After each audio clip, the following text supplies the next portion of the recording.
Hi everyone, இன்றைக்கி நம்ம 11th golden study plan பார்க்க போகிறோம். இது டே 6, அதாவது சாட்டர்டே 21st ஆகஸ்ட் படிக்க வேண்டிய போர்ஷன்ஸ் இதில் இருக்குது. ஏற்கனவே நேற்று மேத் படிக்க வேண்டியது நம்ம மிஸ் பண்ண ஜுவாலஜியை நேற்று படித்து முடிச்சோம். ஸோ இன்றைக்கி நம்ம அதாவது சாட்டர்டே மேக்ஸ் படிக்க போகிறோம். ஏற்கனவே என்னென்ன கம்ப்ளீட் பண்ணியிருக்கோன்னு பார்த்தா எக்ஸசைஸ் 1.1ல் 1 to 7 ப்ராப்ளமும், எக்ஸாம்பிள்ஸில் 1.7 வரைக்கும் 14 சம்ஸ் பார்த்து முடிச்சாச்சு.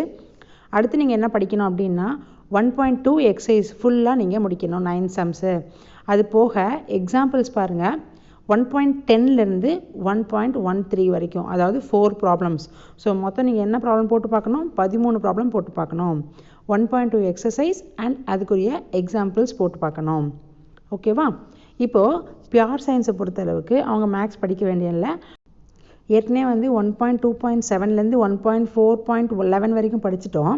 இப்போ 1.2.6 இப்போ தான் ஆட் பண்ணியிருக்காங்க, அதையும் படிச்சிருங்க. அது போக 1.5.2, 1.5.4, 1.5.5 இந்த 4 டாப்பிக்கும் நீங்கள் என்ன பண்ணணும், நாளைக்கு படித்து முடிச்சிடணும். புரியுதா? ஸோ பயோமேக்ஸும் மேக்ஸ் குரூப்பும் என்ன படிக்கணும்னு சொல்லிட்டேன். பியூர் சயின்ஸில் பாட்னி குரூப்பை என்ன படிக்கணும்னு சொல்லிட்டேன். படித்து முடிச்சுட்டு கம்ப்ளீட்டட்னு கமெண்ட் பண்ணுங்கள். பை.